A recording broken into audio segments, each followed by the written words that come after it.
సద్వినియోగము చేసుకొనుము. హల్లెలూయా, హల్లెలూయా. ఇక్కడే ఉన్నారా మీరందరూ?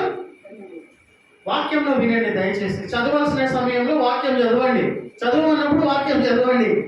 విను అన్నప్పుడు దేవుని యొక్క వాక్యంలో వినండి. అర్థమవుతుంది మీకు. వాక్యం అర్థమవుతే, వాక్యం అర్థమైతే మీకే లాభము చేకూర్చబడుతుంది. కాబట్టి దయచేసి వాక్యంను వినండి. సమయాన్ని పోగొట్టుకుంటున్నటువంటి వాళ్ళు అజ్ఞానులంట. సమయాన్ని సద్వినియోగం చేసుకుంటున్నటువంటి వాళ్ళు జ్ఞానవంతులంట. అయితే మొదటి వచనంలో రాయబడిన విషయము, ముఖ్యమైన విషయము ఏమి ఉన్నదంటే, దినములు చెడ్డవి కనుక ద డేస్ ఆర్ ఈవిల్ అనేది చాలా ఇంపార్టెంట్. ఇప్పుడు ఉంటున్న దినాలు, నిన్న గడిచిపోయినటువంటి దినము, పోయిన వారం గడిచిపోయినటువంటి దినాలన్నీ కూడా ఇప్పుడు ప్రస్తుత కాలంలో ఉంటున్న ఈ దినము కూడా చెడ్డ దినాలంట. దినములు చెడ్డయి అని అంటే మాటకు అర్థమేమొస్తుంది మీకు? సమయాన్ని బట్టి దినాన్ని పోల్చడం జరుగుతుంది. అవునా? ఈ దినములో నువ్వు ఏ టైంలో ఏం పని చేసినావు అని అడుగుతారు. ఫలానా ఆదివారం రోజున 9 గంటలకు నువ్వు ఏం చేసినావు అమ్మా అని అంటే సమయాన్ని బట్టి దినాన్ని పోలుస్తారు. అవునా? దినములు చెడ్డవి అంటే సమయము చెడ్డ సమయాలలో మనము ఉంటూ ఉన్నామని అర్థం చేసుకోండి. వాక్యం అదే చెప్తుంది. అవునా? చెడ్డ సమయాలు, దినములు చెడ్డవి అంటే సమయాలన్నీ కూడా చెడ్డ సమయాలు అని అర్థమవుతుంది మనకి. అంటే ఈ టైం కానీ, రాబోయే ఒక 1 hour తర్వాత కానీ, రాబోయే దినాలన్నీ కూడా చెడ్డ దినములనంట. అంటే all the days and all the times are evil. Evil times. Evil times అంటే ఇంగ్లీష్లో క్లియర్గా ఉన్నది. తెలుగులో చెడ్డవు అని ఉన్నాయి, ఇంగ్లీష్లో ఏమన్నంటే ఈవిల్. ఈవిల్ అంటే అది మీకు ఎనీ టైం హాని కలగవచ్చు. ఈవిల్ డేస్ అని ఉన్నది. అర్థమవుతుందా? ఇంగ్లీష్ వర్షన్లో ఏమని రాసి ఉందంటే ద డేస్ ఆర్ ఈవిల్ అని ఉంది. ఈవిల్ అనే మాటకు అర్థం ఏంటంటే నష్టం, ఏమన్నా జరగవచ్చు. దినములు చెడ్డవి, ద డేస్ ఆర్ ఈవిల్ అంటే సమయములు హానికరమైనటువంటి సమయాలు. ఫస్ట్ ఇది అర్థం చేసుకోవాలి మీరు. ఫస్ట్ పాయింట్ ఏంది? The times are evil times. అదే చెప్తున్న వాక్యం ఇంకేమన్నా యాడ్ చేస్తున్నానా? సమయములు చెడ్డవి అని తెలుగులో చెడ్డవి అనేది కూడా కరెక్ట్ కాదు యాక్చువల్లీ చెప్పాలంటే, ట్రాన్స్లేషన్ ప్రాబ్లం. ఈవిల్ డేస్ అని ఉంది. ఈవిల్ అంటే ఏంది? నీకు హాని కలగవచ్చు, ఎనీ టైం హాని జరగవచ్చు, నష్టం జరగవచ్చు. అటువంటి సమయాలలో నువ్వు నేను ఉంటున్నామని వాక్యం ఘోషిస్తుంది. అర్థం చేసుకోండి. చెడ్డ సమయాలలో అంటే హాని కలిగేటువంటి సమయాలలో మనము ఉంటూ ఉన్నాం. ఎనీథింగ్ కెన్ బి హ్యాపెన్, ఏమైనా జరగవచ్చు. అయితే ఏం చేయాలంటున్నారు? ఆ చెడ్డ సమయాన్ని కూడా సద్వినియోగం చేసుకోండి అని ఉంది వాక్యంలో. ఆ రాంగ్ టైమ్స్ ని కూడా సద్వినియోగం చేసుకోండి అంటే మనం ఉంటున్న ఈ సమయాలన్నీ కూడా హాని జరిగేటువంటి సమయము, ఈవిల్ డేస్ ని కూడా మనము కరెక్ట్ గా వాడుకోవాలంట. దేవుని కోసము వాడుకోగలుగుతామా? మంచిగా ఉంటేనే, అన్ని వసతులు బాగుంటేనే. అర్థమవుతుందా? అన్ని పరిస్థితులు బాగుంటేనే, నేను ఆరోగ్యంగా ఉంటేనే, లేకపోతే ఉదాహరణకి నేను మంచిగా ఉంటేనే నేనేమన్నా దేవుని కోసం చేయగలుగుతాను అని అని చాలా మంది మంచిగా ఉంటేనే చేస్తారు. దేవుని కోసం ఏమైనా చేయాలనుకున్నా, నేను బాగుంటేనే నేను ప్రభువు కోసం ఏమైనా చేయగలుగుతాను అనే ఆలోచనలు కలిగినటువంటి వాళ్ళు 90% వాళ్ళు ఉంటారు. అది కరెక్టే కదా. నేను దేవుడు దీవించి ఆశీర్వదించి వర్ధిల్ల చేస్తేనే కదా నువ్వు దేవుని కోసం ఏమైనా చేస్తావు. కానీ ఆ సమయాలు నీ దగ్గర ఏం లేకున్నా, నీ పరిస్థితి బాగా లేకున్నా, వింటున్నారా? నీ పరిస్థితి బాగలేకుండా ఆ చెడ్డ సమయాలలో కూడా, హల్లెలూయా, ఆ ఈవిల్ టైమ్స్ లో కూడా, అర్థమవుతుందా? ఆ ఈవిల్ టైమ్స్ లో కూడా నువ్వు నీ దగ్గర నీ పరిస్థితి బాగలేనటువంటి సమయం ఉన్న, నీ పరిస్థితి బాగలేనప్పుడు इविल टाइम लो मेरा समय अच्छा नहीं चल रहा भाई, मेरा टाइम अभी अच्छा नहीं है, मैं बाद में कुछ करूंगा, मेरा टाइम अच्छा नहीं है, मैं क्या कर सकता हूं? समझ में आ रहा? నా సమయమే బాగలేదు, నేనేం చేస్తాను, నేనే బాగలేను, దేవుని కోసం ఏం చేస్తాను అని అంటే ఆ సమయాన్ని కరెక్ట్ గా వాడుకోండి అని వాక్యం చెప్తున్నది. అదే సమయం ఇప్పుడు ఇందాక నేను చెప్పినట్టు మంచిగా ఉన్నాడు, బాగున్నాడు, అన్ని విధాలుగా దేవుని కోసం ఏమైనా చేస్తాడు. కానీ ఏం బాగా, నీ పరిస్థితి బాగా లేనప్పుడు, ఏం మంచిగా లేనప్పుడు ఆ సమయాన్ని సద్వినియోగం చేసుకోండి. హల్లెలూయా, హల్లెలూయా. ఏం అర్థమైందని హల్లెలూయా అంటున్నారు? చెడ్డ సమయాన్ని ప్రభువు కోసము సద్వినియోగం చేసుకున్నాడే గొప్పవాడు. హల్లెలూయా, హల్లెలూయా. నా పరిస్థితి బాగా లేకుండా నేను కుస్తో भी मैं करूंगा प्रभु जी के लिए, హల్లెలూయా, ఏదో ఒకటి చేస్తా. అదే వాక్యం ఘోషిస్తుంది. ఇప్పుడు మనం చదువుకున్న వాక్యం అదే. ఇది కాకుండా సమయాన్ని సద్వినియోగం చేసుకోండి అని అంటే మీ పని మీకోసం మీరు చేసుకోవచ్చు, తప్పేం లేదు. కానీ ఎంత నీ కోసం చేసుకున్నా, ఎంత నా కోసం చేసుకున్నా, ఎంత ఎవరి కోసం చేసుకున్నా అది గడ్డి పువ్వుతో సమానము. ఈరోజు చెప్పుకుంటారు, రేపు నేను తన్ని పడేస్తాను. ఈరోజు నువ్వు సహాయం పొందుకుంటావు, ఈరోజు నువ్వు ఒక వ్యక్తికి సహాయం చేస్తావు, అట్లా ఒక 5-6 సార్లు సహాయం చేస్తావు. ఉదాహరణకి అట్లా 5-6 సార్లు సహాయం పొందుకుంటావు ఇతరుల నుండి. కొన్నిసార్లు ఇతరుల వ్యక్తుల నుండి నువ్వు సహాయం కోరినప్పుడు వాళ్ళు నీకు సహాయం చేస్తారు. వింటున్నావా? సహాయం చేస్తారు. ఉదాహరణకి ఒక 5-6 సార్లు నీకు ఒక సంవత్సరం నుండి, లాస్ట్ ఇయర్ నుండి ఇప్పటి వరకు ఆ వ్యక్తి నుండి 5-6 సార్లు నువ్వు సహాయం పొందుకున్నావు. మళ్ళా సహాయం కోసం వెళ్ళినప్పుడు వాడు నీకు సహాయం చేయలేదనుకో, నువ్వు దేవుని బిడ్డ అనే విషయం మర్చిపోకు. మళ్ళా సహాయం కోసం ఆ వ్యక్తి దగ్గరికి వెళ్ళినప్పుడు వాడు నీకు సహాయం చేయలేదనుకో, ఇన్ని రోజులు చేసిన సహాయం మర్చిపోవద్దు. నువ్వు దేవుని బిడ్డవు. దేవుని బిడ్డలకు కృతజ్ఞత హృదయం అనేది ఉండాలా, గ్రాటిట్యూడ్ అనేది ఉండాలా, లేకపోతే దేవుని బిడ్డ అనే లిస్టులోనే వాళ్ళు రారు. అర్థమవుతుందా? 6సారి సహాయం కలిగినప్పుడు వాడు నేను చీకొట్టి నీకు సహాయం చేయకపోతే వాని క్యారెక్టర్ అంతా అసోసినేట్ అయ్యే విధంగా చెప్పొద్దు. నువ్వు అన్యుడవు కాదు, వాడు అట్లుంటాడు, ఆమె అసొంటిది, ఈమె ఇట్లుంటాడు, ఇది ఇసొంటిది, వాని బ్యాక్గ్రౌండ్ అంతా, వాని చెడ్డ విషయాలన్నీ కూడా ఒక్కసారి సహాయం నీకు చేయనందుకు, ఇన్ని రోజులు చేసిన సహాయాన్ని మర్చిపోయి ఒక్కరోజు నీకు ఒకసారి నీకు సహాయం చేసినందుకు వాని మొత్తం శీలాన్ని మొత్తం, వాని క్యారెక్టర్ని మొత్తం బ్యాడ్ ప్రపంచంగా చెప్పుక తిరగొద్దు.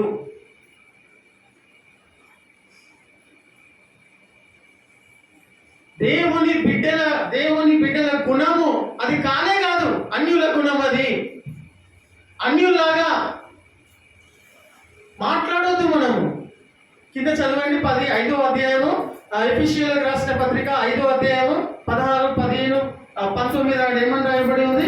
గ్రాటిట్యూడ్ తోటి ఉండాలి. దేవుని బిడ్డల గుణగణ లక్షణాలు ఏ విధంగా ఉండాలి? ఏమని ఉండాలంట? గుణం, కృతజ్ఞత భావము ఉండాల్సినటువంటి కీర్తనలతోనూ, చదువు ఇందాక చదివిను, కీర్తనలతోనూ ఆత్మ సంబంధమైనటువంటి, గట్టిగా చదవాలా, ఒకరినొకడు. చూసారా? వాక్యమే చెప్తున్నా, నువ్వు ఏదైతే అడుగుతున్నావో ప్రార్థనలో ఆ అంశాన్ని బట్టి, ఆ విషయాన్ని బట్టి క్రియ ఉండాలి. Faith without works is dead. Hallelujah. ఈమెను ఎందుకు దేవుడు లిఫ్ట్ చేసిండంటే అంత కష్టపడ్డదామె, విశ్వాసం ఉంది. ఆస్ట్రేలియన్ టీమ్స్ తో వాళ్ళకు కూడా విశ్వాసం ఉంది. కానీ ఈమె క్రియలు ఎట్లున్నాయి అంటే వాళ్ళకంటే బెస్ట్ ఉన్నాయి. దానికి విశ్వాసులే అవసరం లేదు, విజయాన్ని పొందుకోవడానికి విశ్వాసులే అవసరం లేదు, దేవుని బిడ్డలే అవసరం లేదు. ఆ మనిషి అనే ప్రతి ఒక్క వ్యక్తి కష్టపడితే చాలు, వాడి టాలెంట్ ఉపయోగిస్తే చాలు. దేవుడు వాళ్ళ బిడ్డలను కూడా పక్కకు పెట్టేసి ఆ కష్టపడిన వ్యక్తిని, ఆ టాలెంట్ చూపించినటువంటి వ్యక్తిని లిఫ్ట్ చేస్తాడు. యేసు ప్రభు ఒక చోట చెప్తాడు, I have not even seen such a great faith not even in Israel అని అంటాడు. అవునా? నా ఇజ్రాయేల్ ప్రజలలో కూడా ఇంత గొప్ప విశ్వాసము నేను చూడలేదని అంటున్నాడు. అన్యుని పట్టుకొని మెచ్చుకుంటున్నాడు. అన్నాడా లేదా? అన్నాడా లేదా? ఇంత గొప్ప విశ్వాసము ఇజ్రాయేల్ ప్రజలకు కూడా లేదు అని యేసు ప్రభు స్వయంగా అన్నాడు. అంటే వాళ్ళ బిడ్డలను కూడా సొంత వాళ్ళ స్వరక్తం అంటే ఏమంటారు, పిల్లలు వాళ్ళు దేవుని బిడ్డలు. ఇజ్రాయేల్ ప్రజలు అంటే ఏంది? దేవుని సంతతి వాళ్ళు. హల్లెలూయా. అయినా వాళ్ళని పక్కకు పెట్టేసి I have seen a great faith in you not even I have found not even in ఇజ్రాయెల్లో కూడా అంటాడు. ఇజ్రాయెల్లో కూడా అంత గొప్ప విశ్వాసము నేను చూడలేదు అంటున్నాడు. అంటే ఎవరిని లిఫ్ట్ చేస్తున్నాడు? పని చేసేటోళ్ళని చూస్తున్నాడు, కష్టపడేటోళ్ళని చూస్తున్నాడు. నీకు నీ పనికి తగ్గట్టు, నీ గురి గమ్యానికి తగ్గట్టుగా నువ్వు पन చేస్తే तुम्हारे को दुआ की जरूरत भी नहीं रहता शायद बोल के मैं समझ रहा हूँ. वैसा नहीं बोलना चाहिए भाई. समझ में आ रहा मेरी बात? तुम अच्छा काम करे तो तुम्हारे को दुआ की जरूरत भी नहीं रहता भाई. मैं यहाँ पर ठहर के नहीं बोलना यहाँ पर. तुम सीधा काम करो, सच्चे दिल से काम करो, ईमानदार से काम करो, तुम्हारे को दुआ की जरूरत भी नहीं रहता बोल के मैं समझता हूँ. నేను అనుకున్నది అనుకోకపోవడం అనేది పక్కకు పెట్టేస్తే దేవుడు ఇక్కడ ఏం కోరుకోవచ్చు ఉన్నాడు. ఇందాక చదివిన వాక్యంలో ఏమని రాయబడి ఉన్నదంటే, మా దినములను లెక్క పెట్టడానికి మాకు నేర్పించు ప్రభువా. సమయాన్ని సద్వినియోగం, ఇక మీదట ఉన్న దినాలనైనా మేము సరిగ్గా వాడుకోవడానికి, సరిగ్గా పని చేసుకోవడానికి. Not only prayer prayer prayer prayer prayer prayer కావాలి, ఫస్ట్ ప్రేయర్ కావాలి. ఆ ప్రేయర్కి తగ్గట్టుగా క్రియలలో మేము చేయము అని అంటే ఎట్లయితే కూర్చొని మనం ఉంటున్నామో అట్లనే ఉంటాం. దానికి తగ్గట్టుగా పనులు చేయకపోతే మా దినములను మాకు లెక్క పెట్టనియండి ప్రభువా, మా దినాలను మాకు నేర్పించండి ప్రభువా. అటువంటి జ్ఞాన హృదయము అది కోరుకోవాలి. హల్లెలూయా. అటువంటి జ్ఞాన హృదయము మాకు కావాలి ప్రభువా. అటువంటి మార్పు మాలో ఒక్కడు మాకు కావాలి ప్రభువా. హల్లెలూయా. హల్లెలూయా. ఇక్కడనే ఉన్నారా? అటువంటి జ్ఞాన హృదయము మాకు నేర్పించము. ఎటువంటి జ్ఞాన హృదయము? మా దినములను లెక్క పెట్టుకుంటూ మేము ఈ రోజు నుండైనా ఒక్కొక్క దినాన్ని మేము వేస్ట్ చేసుకోవద్దు ప్రభువా. హల్లెలూయా. ఒక్కొక్క గడియను మేము వేస్ట్ చేసుకోవద్దు ప్రభువా. హల్లెలూయా. ఆ పనులు చేస్తూ ఉన్నప్పుడు దేవుని యొక్క క్రియలు వెలుగు ఉండగానే, దేవుని యొక్క క్రియలు నీవు చేస్తూ ఉన్నప్పుడు, హల్లెలూయా, వింటున్నారా? దేవుని క్రియలు చేస్తూ ఉన్నప్పుడు నీకు ఫీలింగ్ కలగకపోవచ్చు, నీకు ఇంట్రెస్ట్ కలగకపోవచ్చు. హల్లెలూయా. నీకు ఫీలింగ్ కానీ, ఇంట్రెస్ట్ కానీ, లేకపోతే నేను దేవుని కోసం ఇది చేస్తున్నా, అది చేస్తున్నా, నన్ను ఎవరైనా చూస్తున్నారా లేదా, నన్ను చూడాలి, నేను ఇది చేస్తున్నా దేవుని కోసం, నన్ను చూడాలి అది నీకు అనుకోకుండా వెలుగు ఉండగానే you have to do the best for the lord. Hallelujah. Hallelujah. ప్రభువునందు నువ్వు చేస్తున్న ఏ ఒక్క క్రియ కానీ, పని కానీ ఏమని రాయబడింది? ప్రభువునందు నీ ప్రయాసము. అర్థమవుతుందా? ప్రభువునందు నీ ప్రయాసము. ప్రయాసం అంటే ప్రయాసపడుతున్నాడు, పాపం బాగా ప్రయాసపడుతున్నాడు. రాహుల్ చాలా ప్రయాసపడుతున్నాడు, బాగా ప్రయాసపడుతున్నాడు. అంటే ప్రయాసపడుతున్నాడు ఏం చూసి అంటున్నావు? కష్టపడేవాడిని, కష్టపడేదాన్ని ఏమంటారు? ప్రయాసపడుతున్నారు అంటారు. అంటే పనిచేస్తున్న వాడిని ప్రభువునందు ప్రయాసపడుతున్న వాడు ఆ పని వ్యర్థం కాదు. హల్లెలూయా. నీకు ఇమోషన్స్ లేకుండా, ఫీలింగ్ లేకుండా, ఏమి స్పందన కలగకుండా ప్రభువునందు నీ ప్రయాసము it shall not be wasted. Hallelujah. అది వేస్ట్ కాదు. హల్లెలూయా. అది వేస్ట్ కాదు. ప్రభువునందు నీ ప్రయాసము, చిన్న ప్రయాసము, పెద్ద ప్రయాసము, ఇంకేదో ప్రయాసము, హల్లెలూయా, అది ఏదైనా వ్యర్థం కాదు. ప్రభువా మా దినములను లెక్క పెట్టనీయండి ప్రభువా. చూడండి ప్రియమైన వారులారా, నేను ఇక్కడ ముగించేసేస్తున్నాను. చూడండి, ఫస్ట్ Thessalonians 5:18 చదువుకొని ముగించేస్తున్నాం. చదవాలి, వేరేళ్ళు చదవాలి, విడివిడిగా చదవాలి, ఒక్కళ్ళు చదవదు వాక్యం. దాన్ని బట్టి ఏమర్థమవుతుందంటే అందరూ వాక్యం చూస్తున్నారు, చదువుతున్నారని అర్థమవుతుంది.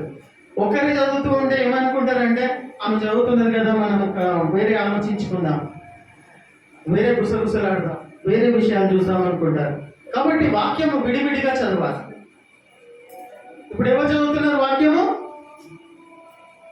కమలా సిస్టర్ చదువుతుంది. ఫస్ట్ Thessalonians 5:18 చదవడానికి ఇష్టపడాలా? ఫస్ట్ Thessalonians 5:18 చదవండి. ఇది చదివిన తర్వాత మనము ముగించుకుందాం. చదువుమా.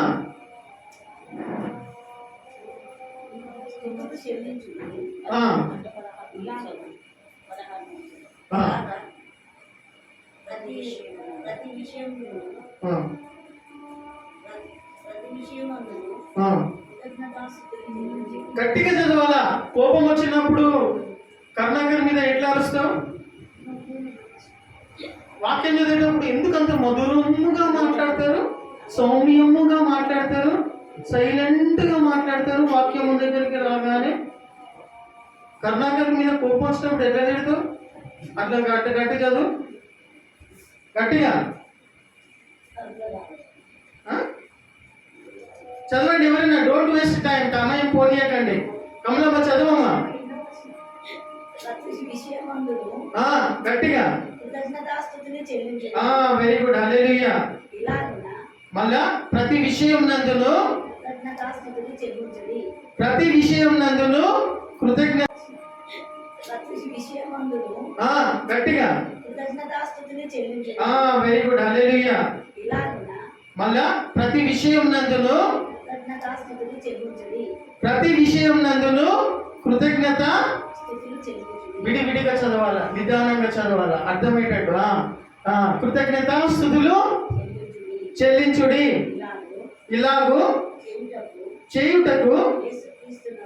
ఇలాగు చేయుటనా చేయుటక? ఇలాగా చేయుట యేసుక్రీస్తునందు మీ విషయంలో. హల్లెలూయా. హల్లెలూయా. మీ విషయములో. హల్లెలూయా. హల్లెలూయా. హల్లెలూయా. హల్లెలూయా. ప్రియమైన దేవుని సంగమా, ఒకటి అర్థం చేసుకుందాం. ఏది అర్థమైనా అర్థం కాకుండా ప్రతి విషయమునందు నువ్వు నష్టపోయిన పరిస్థితి ఉన్నా, నిన్ను మనుషులు అర్థం చేసుకునే పరిస్థితిలో ఉన్నా, నీకు విలువ లేకున్నా, నీ దగ్గర డబ్బులు లేకున్నా, ఏ విషయం అంటే వాక్యంలో ఏమని రాయబడింది? ఏమని ఉందమ్మా? ప్రతి. హల్లెలూయా. In everything. ఎవ్రీథింగ్ అంటే అన్ని వస్తాయా? ఇప్పుడు నువ్వు ఉన్న పరిస్థితి వస్తుందా? ఇప్పుడు నువ్వు ఉన్న పరిస్థితి వస్తుందా? రాదా? ప్రతి పరిస్థితి వస్తుంది. ప్రతి విషయం నందును అంటే నువ్వున్న ఇప్పుడు పరిస్థితి, నేనున్న పరిస్థితిని బట్టి ఏం చేయాలంట? ఆ హృదయం ఉందా? ఫర్ ఎగ్జాంపుల్, నష్టపోయిన పరిస్థితి ఉన్నావేమో, ఎవరు నన్ను గుర్తిస్తలేరు, ఎవరు నాకు మర్యాద ఇస్తలేరు, ఎవరు నన్ను ఇచ్చేస్తలేరు, అడ్జేస్తలేరు అనే పరిస్థితిని బట్టి నువ్వు కృతజ్ఞత చెల్లిస్తావా? ఉందా హృదయం? ఉందా అమ్మా? ఉందా? ఉన్న పరిస్థితిని బట్టి కృతజ్ఞత చెల్లించే హృదయం నీకుందా? పెదవులతో కాదు, दिल के अंदर से आना चाहिए. हालेलुया. दिल से आना चाहिए, दिल के अंदर से आना चाहिए. हालेलुया. అలా చేయుట క్రీస్తు యేసునందు this is the will of God. Hallelujah. This is the will of God. Hallelujah. ఇది దేవుని చిత్తం అయి ఉంటూ ఉన్నది. సమయము బాగలేదు, చెడ్డ దినాలు. దినాలు అంటే గడియలు, గడియలు అంటే సెకండ్లు. చెడ్డ దినములను బట్టి, చెడ్డ సమయమును బట్టి హల్లెలూయా చెల్లించగలిగే మనస్సు ఉందా? ఉందా? ఉందా అమ్మా? ఉన్నదా? ఉంటే లేచి నిలబడండి. లేచి నిలబడి కృతజ్ఞతలు మనస్ఫూర్తిగా, చెడ్డ సమయం రాబోయే కూడా చెడ్డ దినాలను బట్టి కృతజ్ఞత, but do the best for the lord. Hallelujah. ఆ సమయాలలో మూడే విషయాలను నేను మీకు గుర్తు చేస్తున్నా. స్టాండ్ అప్, అందరం లేచి నిలబడదాం. వాళ్ళ మీద దిక్కులు ముఖాలు చూడొద్దు. లేచి నిలబడి కొంచెం ఈ ఫ్లోయింగ్ అనేది వెళ్ళకూడదు. ఈ యొక్క ఫ్లోయింగ్ అనేది, ఈ ప్రవాహము అనేది బయటికి వెళ్ళొద్దు. మీరు బయటికి వెళ్తే మీతో పాటు అది వెళ్ళిపోతుంది. ఈ ఫ్లోయింగ్ అనేది వెళ్ళొద్దు. వాళ్ళ వీళ్ళ ముఖాలు చూస్తే ఆ ఫ్లోయింగ్ అనేది వెళ్ళిపోతుంది. చేతులు పైకి ఎత్తి ఆకాశము వైపు నీ పవిత్రమైన చేతులని వాక్యం చెప్తుంది. Lift up your holy hands. Hallelujah. Lift up